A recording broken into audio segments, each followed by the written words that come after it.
Hi all, അസ്സലാമു അലൈക്കും. Welcome back to Silnas kitchen. ഇന്നത്തെ റെസിപ്പി ഭയങ്കര വെറൈറ്റി ആയിട്ടുള്ള നല്ല ടേസ്റ്റി ആയിട്ടുള്ള ഒരു അടിപൊളി ഈവനിങ് സ്നാക്സിന്റെ റെസിപ്പിയാണ്. നല്ല സിമ്പിളാണ് ഇത് തയ്യാറാക്കി എടുക്കാനായിട്ട്. കുട്ടികൾക്കും വലിയവർക്കൊക്കെ ഒരുപാട് ഇഷ്ടാവുന്ന നല്ല അടിപൊളി ഐറ്റം ആണ്. അപ്പോൾ ഇതെങ്ങനെയാണ് തയ്യാറാക്കുന്നതെന്ന് അറിയാനായിട്ട് വീഡിയോ സ്കിപ്പ് ചെയ്യാതെ മുഴുവനായിട്ടൊന്ന് കണ്ടു നോക്കണേ. റെസിപ്പിയിലോട്ട് കിടക്കുന്നതിന് മുമ്പായി സിൽനാസ് കിച്ചൺ ചാനൽ ആദ്യമായിട്ട് കാണുന്നവരാണെങ്കിൽ പ്ലീസ് ഒന്ന് സബ്സ്ക്രൈബ് ചെയ്തേക്കണേ. ഒപ്പം തന്നെ ഈ വീഡിയോസ് നിങ്ങൾക്ക് ഇഷ്ടപ്പെടുകയാണെങ്കിൽ ഒരു ലൈക്ക് ചെയ്ത് ഷെയർ ചെയ്ത് സപ്പോർട്ട് ചെയ്യാനും മറക്കരുത്. ഇനി നമുക്ക് ഇതെങ്ങനെയാണ് തയ്യാറാക്കുന്നതെന്ന് നോക്കാം. ഇതിനായി ആദ്യം തന്നെ 3 ഉരുളക്കിഴങ്ങ് തൊലിയൊക്കെ കളഞ്ഞതിന് ശേഷം നല്ലപോലെ കഴുകി എടുത്തിട്ടുണ്ട്.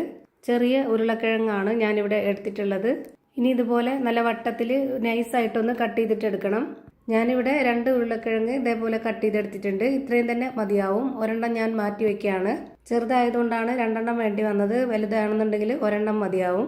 ഇനി ഇത് കട്ട് ചെയ്തെടുത്തതെല്ലാം ഒരു പാത്രത്തിലേക്ക് മാറ്റുന്നുണ്ട്. ഇനി നമുക്ക് ഈ ഒരു കിഴങ്ങിന് ആവശ്യമായിട്ടുള്ള ഉപ്പിട്ട് കൊടുക്കാം. പിന്നെ വേണ്ടത് ഇതിലേക്ക് എരിവിന് ആവശ്യമായിട്ടുള്ള മുളക് പൊടിയാണ്. ഒരു 1/4 സ്പൂൺ അളവിലാണ് ഇട്ട് കൊടുക്കുന്നത്. അത് ഓരോരുത്തർക്കും എരിവിനനുസരിച്ചിട്ട് ഇട്ട് കൊടുക്കാവുന്നതാണ്. ഇനി ഇത് ഉരുളക്കിഴങ്ങിൽ നന്നായിട്ടൊന്ന് തേച്ച് പിടിപ്പിക്കാം. മറ്റു പൊടികൾ എന്തെങ്കിലും ഇട്ട് കൊടുക്കണമെന്നുള്ളവർക്ക് ഇട്ട് കൊടുക്കാവുന്നതാണ്. ഞാനിപ്പോൾ ഇവിടെ മുളക് പൊടിയും ഈ ഒരു ഉപ്പും മാത്രം തന്നെ ഇട്ട് കൊടുക്കുന്നുള്ളൂ. ഇത്രയും തന്നെ നല്ല ടേസ്റ്റ് ഉണ്ട്. ഈ ഒരു ഉപ്പും മുളക് പൊടിയും ഇതിൽ പിടിച്ചു വരാനായിട്ട് ഒരു 5 മിനിറ്റ് ഇതൊന്ന് മാറ്റി വെച്ചേക്കാം. അടുത്തതായി ഒരു ബൗൾ എടുത്തിട്ടുണ്ട്. ഇതിലേക്കൊരു 5 കോഴിമുട്ട പൊട്ടിച്ചൊഴിച്ചു കൊടുക്കുന്നുണ്ട്. ഫ്രിഡ്ജിൽ വെച്ചിരുന്ന മുട്ടയാണെന്നുണ്ടെങ്കിൽ ആ ഒരു തണുപ്പോട് കൂടി ഒഴിച്ചു കൊടുക്കരുത്. 5-10 മിനിറ്റ് നേരം പുറത്തെടുത്ത് വെച്ചതിന് ശേഷം അതിന്റെ തണുപ്പൊക്കെ വിട്ടിട്ട് വേണം ഇതിലേക്ക് പൊട്ടിച്ചൊഴിച്ചു കൊടുക്കാനായിട്ട്. എങ്കിലേ നല്ല പെർഫെക്റ്റ് ആയിട്ട് കിട്ടുള്ളൂ. ഇനി ഇതിലേക്ക് ആവശ്യത്തിനുള്ള ഉപ്പിട്ട് കൊടുക്കാം. ഇനി ഒരു വിസ്ക് വെച്ചിട്ട് നന്നായിട്ട് ഇളക്കി എടുക്കുന്നുണ്ട്.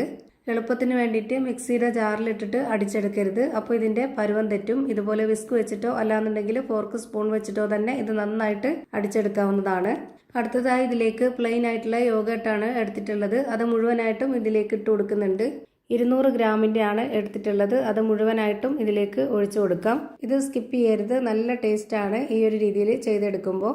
ഞാൻ എടുത്തിട്ടുള്ള ഈ ഒരു 5 കോഴിമുട്ടയ്ക്ക് അനുസരിച്ചാണ് എല്ലാ ഇൻഗ്രീഡിയൻസിന്റെ അളവും പറയുന്നത്. നിങ്ങൾ എത്രയാണോ പലഹാരം തയ്യാറാക്കുന്നത് അപ്പോൾ അതിനനുസരിച്ച് ബാക്കിയുള്ള ഇൻഗ്രീഡിയൻസിന്റെ അളവും വ്യത്യാസം വരും.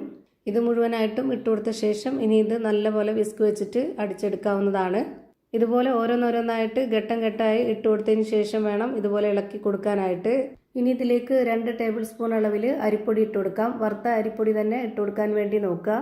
നേരത്തെ ഇട്ട് കൊടുത്ത ഉപ്പ് പോരാതെ വന്നിട്ടുണ്ട്. അപ്പോൾ കുറച്ചുകൂടി ഉപ്പിട്ട് കൊടുത്തിട്ട് ഇളക്കി കൊടുക്കുകയാണ്. ഒട്ടും കട്ട കെട്ടാത്ത രീതിയിൽ നന്നായിട്ട് ഇളക്കി കൊടുക്കാം. ഇനി അടുത്തതായിട്ട് ഇതിലേക്ക് വേണ്ടത് സബോള, തക്കാളി, പച്ചമുളക്, ഉണക്കമുളക്, കറിവേപ്പില ഇത്രയുമാണ്. ഇതെല്ലാം തന്നെ വളരെ ചെറുതാക്കി കട്ട് ചെയ്തിട്ട് ഇതിലേക്ക് ഇട്ട് കൊടുത്തിട്ടുണ്ട്. എന്നാൽ മാത്രമേ നമ്മൾ ഉദ്ദേശിച്ച ആ ഒരു പരുവത്തിലും ടേസ്റ്റിലും ഒക്കെ ഇത് കിട്ടുള്ളൂ. ഒരു പകുതി സബോളയും അതുപോലെ പകുതി തക്കാളിയും 2 പച്ചമുളകും ഒരു 3 വറ്റൽമുളകും കുറച്ച് കറിവേപ്പിലയും ഇത്രയുമാണ് ഞാനിപ്പോൾ ഇട്ട് കൊടുത്തിട്ടുള്ളത്. എന്നിട്ട് ഇതുപോലെ നന്നായിട്ട് ഒന്നുകൂടി വിസ്ക് വെച്ച് ഇളക്കി കൊടുക്കുന്നുണ്ട്.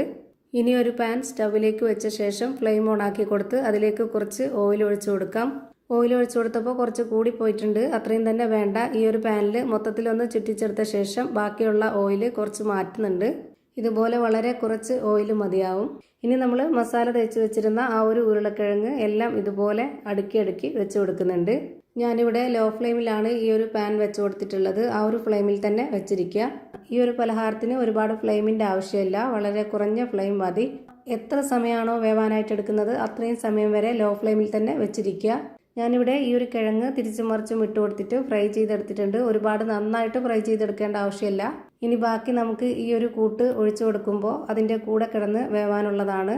റെഡിയാക്കി വെച്ച ആ ഒരു മിക്സ് മുഴുവനായിട്ടും ഇതിലേക്ക് ഒഴിച്ചു കൊടുക്കുന്നുണ്ട്. ഒരു 6-7 മിനിറ്റ് നേരം ലോ ഫ്ലെയിമിലിട്ട് ഇതൊന്ന് അടച്ചു വെച്ച് വേവിച്ചെടുത്താൽ മതി. അപ്പോഴേക്ക് ഒരു സൈഡ് നല്ലപോലെ വെന്ത് കിട്ടും. ഇപ്പോൾ ഇതിൻ്റെ ഒരു സൈഡ് വെന്ത് കിട്ടിയിട്ടുണ്ട്. ഇനി ഒന്ന് തിരിച്ചിട്ട് കൊടുക്കാം. ഈ ഒരു പാനിൽ തന്നെയാണ് ഞാനിപ്പോൾ തിരിച്ചിട്ട് കൊടുക്കുന്നത്. ഇതുപോലെ ഒന്ന് തിരിച്ചിട്ട് കൊടുത്തതിന് ശേഷം ഈ ഒരു ഭാഗം 1-2 മിനിറ്റും കൂടെ വേവാനുണ്ട്. അപ്പോൾ അതിൻ്റെ മുകളിലേക്കായിട്ട് കുറച്ച് മൊസറല്ല ചീസ് ഇട്ട് കൊടുക്കുന്നുണ്ട്. ചീസ് ഇഷ്ടമുള്ളവർ ഇട്ട് കൊടുക്കുക, അല്ലാത്തവർക്ക് സ്കിപ്പ് ചെയ്യാവുന്നതാണ്. പക്ഷേങ്കിൽ ഇതിൻ്റെ ഒരു പ്രത്യേക ടേസ്റ്റും ഒരു വെറൈറ്റിയും എന്ന് പറയുന്നത് ഈ യോഗട്ടും ഈ ഒരു ചീസൊക്കെ വരുന്നതാണ്. ഭയങ്കര സിമ്പിളായിട്ട് പെട്ടെന്നൊരു ഗസ്റ്റ് ഒക്കെ വരുന്ന സമയത്ത് നമുക്ക് തയ്യാറാക്കി കൊടുക്കാൻ പറ്റുന്ന ഒരു അടിപൊളി ഐറ്റമാണ്. കുട്ടികൾക്കൊക്കെ ഒരുപാട് ഇഷ്ടമാവുന്ന ഒരു ഐറ്റമാണ്.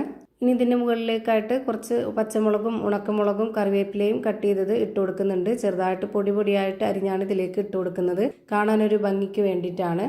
ഒരു 2-3 മിനിറ്റ് നേരം ലോ ഫ്ലെയിമിൽ വെച്ചിരുന്നാൽ മതി. അപ്പോൾ ഇതിൻ്റെ 2 സൈഡും ഒരുപോലെ ഇപ്പോൾ വെന്ത് കിട്ടിയിട്ടുണ്ട്.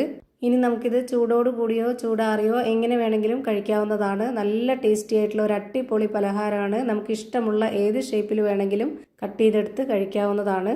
ഭയങ്കര സോഫ്റ്റ് ആയിട്ടുള്ള പഞ്ഞ് പോലെ ഒരു അടിപൊളി പലഹാരമാണ്. ഞാനിപ്പോൾ ഇവിടെ കട്ട് ചെയ്തെടുത്ത് കാണിക്കുന്നുണ്ട്. അതുപോലെ തന്നെ അതിൻ്റെ അകം എങ്ങനെയാണ് ഇരിക്കുന്നതെന്ന് അറിയാനായിട്ട് ഇതൊന്ന് പൊട്ടിച്ചും കാണിക്കുന്നുണ്ട്. അപ്പോൾ ഇത്രയേ ഉള്ളൂ ഇന്നത്തെ വീഡിയോ ഇഷ്ടമായാൽ ലൈക്ക് ചെയ്യാനും കമൻറ്റ് ചെയ്യാനും ഷെയർ ചെയ്യാനും മറക്കരുത്. അതുപോലെ തന്നെ ഞാനിടുന്ന പുതിയ വീഡിയോസ് നോട്ടിഫിക്കേഷനായിട്ട് കിട്ടുന്നതിന് വേണ്ടി സബ്സ്ക്രൈബ് ചെയ്ത് ബെല്ലൈക്കൺ അമർത്തി അതിൽ ഓൾ എന്ന ഓപ്ഷൻ എനേബിൾ ചെയ്ത് കൊടുക്കാനും മറക്കരുത്. പുതിയൊരു വീഡിയോയുമായി വീണ്ടും വരും. Thank you for watching.